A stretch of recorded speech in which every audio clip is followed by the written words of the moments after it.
اللہ تبارک و تعالیٰ نے فرمایا کیا میں نے تجھے منع نہیں کیا تھا اس درخت کے قریب نہ جانا؟ اور شیطان تمہارا کھلا دشمن ہے، اس کی بات نہ ماننا، یہ بات میں نے تمہیں کہہ نہیں دی تھی؟ لیکن چونکہ وہ پریشانی کے عالم میں تھے، پھر اللہ تبارک و تعالیٰ نے ان دونوں کو کلمات سکھائے۔ فَتَلَقَّى آدَمُ مِن رَبِّهِ کلمات، اس کا مطلب یہی ہے کہ ان دونوں نے اپنے رب سے کچھ کلمات سیکھے، اور وہ کلمات کیا تھے وہ آپ کے سامنے یہ آگے آ چکے ہیں۔ ربنا ظلمنا انفسنا وَإِن لَّمْ تَغْفِرْ لَنَا وَتَرْحَمْنَا لَنَكُونَنَّ مِنَ الْخَاسِرِينَ، کہ اللہ اگر تو ہمیں معاف نہیں کرے گا، ہم نے تو اپنی جانوں پہ بڑا ظلم کیا، لیکن اگر تو ہمیں معاف نہیں کرے گا تو ہم نقصان اٹھانے والوں میں سے ہو جائیں گے۔ یہ کلمات اللہ تعالیٰ نے سکھائے۔ یہاں پر ایک بات، دو باتیں ذکر کرتا ہوں۔ پہلی بات تو یہ کہ یہ حضرت آدم علیہ السلام نے کوئی گناہ کا کام کیا تھا، حالانکہ انبیاء جو تھے وہ تو گناہوں سے پاک ہوتے ہیں، معصوم عن الخطا ہوتے ہیں۔ میں نے اس جمعے میں بھی آپ کے سامنے ذکر کیا تھا، وہ معصوم عن الخطا ہے، ان سے گناہ ہو ہی نہیں سکتے۔ تو پھر یہ کیا تھا؟ تو یہ گناہ نہیں ہے، یہ نبی سے لغزش ہوتی ہے۔ اللہ تبارک و تعالی نے ایک استحبابی عمل ذکر کیا۔ قرآن کریم میں حکم دو طرح کے آتے ہیں۔ ایک حکم یہ آتا ہے اقیم الصلاۃ، نماز قائم کرو، یہ وجوبی حکم ہے کہ ہر آدمی نماز قائم کرے، جو نہیں کرے گا گناہ گار ہوگا۔ اور ایک جگہ آتا ہے کہ وَإِذَا حَلَلْتُمْ فَاصْطَادُوا، جب تم احرام سے حلال ہو جاؤ، احرام کھول دو تو پھر شکار کیا کرو۔ تو شکار کرنا یہ کوئی امر وجوبی نہیں ہے کہ تم ضرور شکار کرو احرام کھول کے، بلکہ اسے کہتے ہیں امر استحبابی۔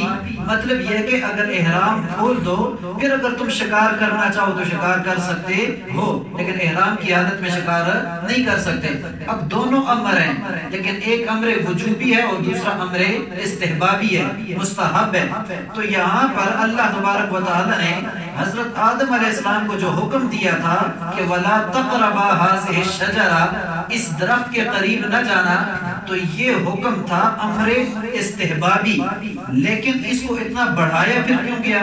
سوال تو یہ پیدا ہوتا ہے، اگر امر استحبابی تھا، اتنا سخت حکم نہیں تھا، امر وجوبی نہیں تھا، تو پھر اتنی سرزنش کیوں ہوئی کہ جنت سے ہی نکالنا پڑا؟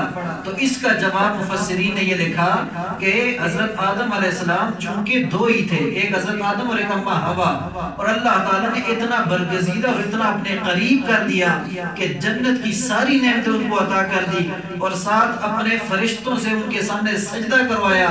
اتنی ساری نعمتیں ملنے کے باوجود انہوں نے ایک استحبابی عمل پر بھی جب عمل نہ کیا تو اللہ تبارک و تعالیٰ کو یہ بات پسند نہیں آئی۔ مثال کے طور پر آج کل کے دور میں ایک وہ آدمی ہے جو میرے پیچھے 5 وقت کی نماز پڑھتا ہے، اور ایک وہ آدمی ہے جو کبھی مسجد نہیں آتا۔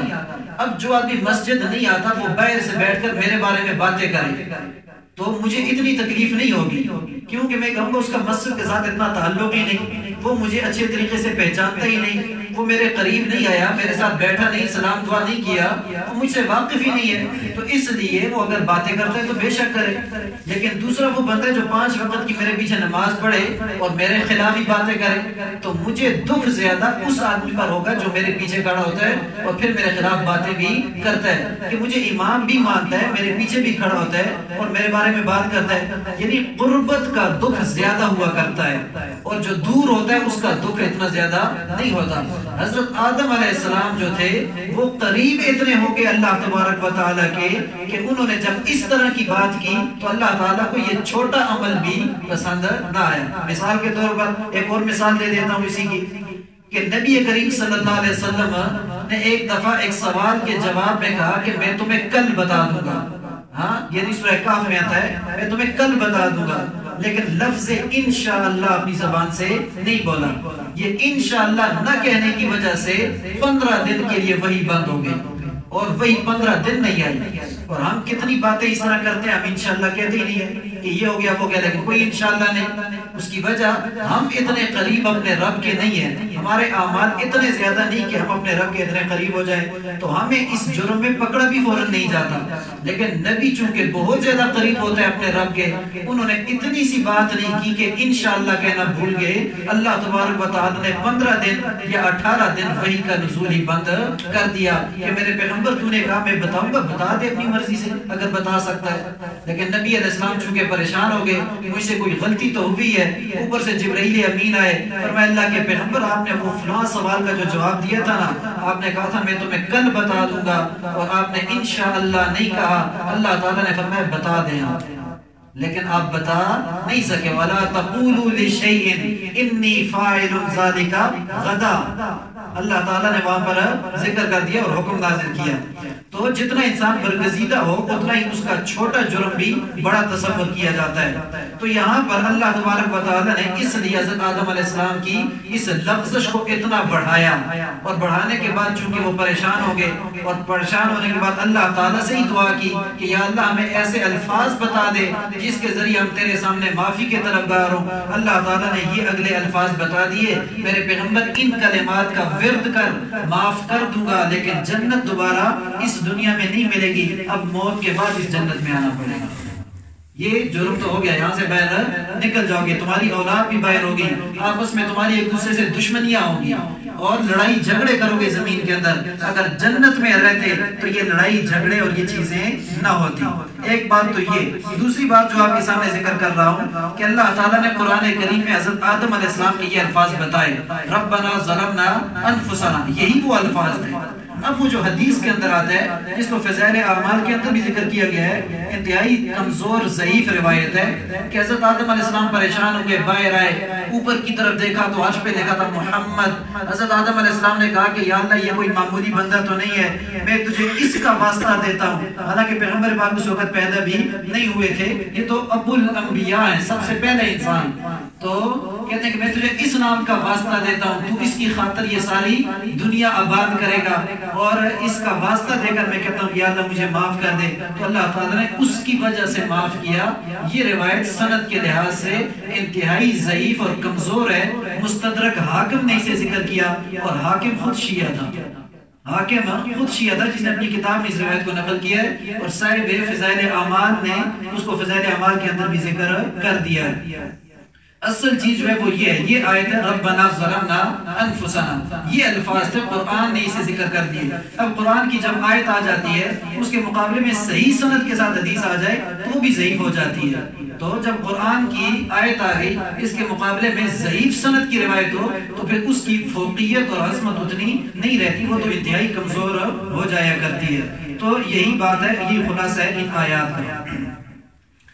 فرمایا بسم اللہ الرحمن الرحیم، فدلاہما بغرور، بس ان دونوں کو اتروا دیا دھوکے سے، دلاہما دلاہما، یہ دونوں ایک ہی معنی میں ہے، دال کے نیچے کسرہ ہو یا اوپر فتح ہو، اور دلہ کا ایک معنی اور بھی ہے، دلالت کرنا، ٹھیک ہے نا، لیکن یہاں پر ہے بس اتروا دیا ان دونوں کو بغرور، دھوکے کے ذریعے، کس نے؟ شیطان نے، پیچھے سے شیطان کا ذکر آ رہا ہے۔ فلما ذاق الشجرہ، پس جب چکھا انہوں نے اس درخت سے، بدت لہما سوآتہما، تو ظاہر ہو گئے ان دونوں کے لیے، سوآتہما ان کے پوشیدہ اعضاء، وطفقا یخصفان علیہما، اور وہ ڈھانکنے لگے اپنے شرمگاہوں کو، علیہما اس جگہ، من ورق الجنہ، جنت کے پتوں سے، جو درختوں سے پتے گرے ہوتے ہیں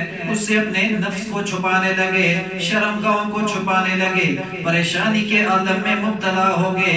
وَنَادَاهُمَا رَبُّهُمَا، پکارا ان دونوں کو ان کے رب نے، اور کہا أَلَمْ أَنْهَكُمَا عَنْ تِلْكُمَا الشَّجَرَةِ، کیا میں نے تمہیں منع نہیں کیا تھا اس درخت کے بارے میں؟ میں نے تمہیں نہیں کہا تھا کہ اس درخت کے قریب نہ جانا، اس میں سے تم نے نہیں چکھنا؟ وَأَقُلْ لَكُمَا، اور کیا میں نے تم دونوں کو یہ نہیں کہا تھا إِنَّ الشَّيْطَانَ لَكُمَا عَدُوٌّ مُبِينٌ، یقیناً شیطان تم دونوں کا کھلا دشمن ہے۔ میں نے تمہیں پہلے کہہ دیا تھا کہ یہ تمہارا واضح دشمن ہے، اس کو دشمن سمجھو۔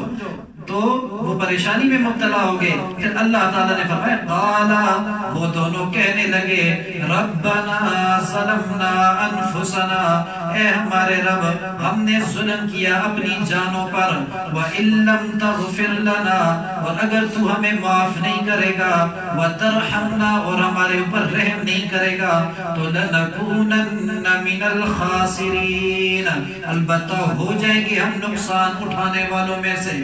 یہ ایسی دعا ہے کہ جتنا بھی بڑا گناہگار انسان ہو وہ اس گناہ کو اپنے ذہن میں رکھے، اللہ تعالیٰ کے سامنے یہ کلمات کہے، اللہ تعالیٰ اس کے گناہوں کو بھی مٹا دیا کرتا ہے. جتنا بھی بڑا گناہ ہو، شرک جیسا عمل ہو، لیکن اس شرک والے گناہ کو ذہن میں رکھے کہ میں نے یہ غلط کام کیا ہے، اور اسے ذہن میں رکھ کر یہ الفاظ کہتا رہے تو اللہ تعالیٰ اس کے اس گناہ کو بھی معاف فرما دیتے ہیں.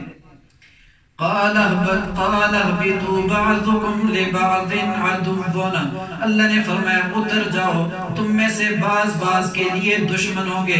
یعنی دو مطلب، یا تو شیطان انسانوں کا دشمن، انسان شیطان کا دشمن، یا تمہاری جو اولاد ہوگی اس میں سے بعض کے دشمن ہوں گے. یعنی اتفاق ختم ہو جائے گا، اتحاد ختم ہو جائے گا.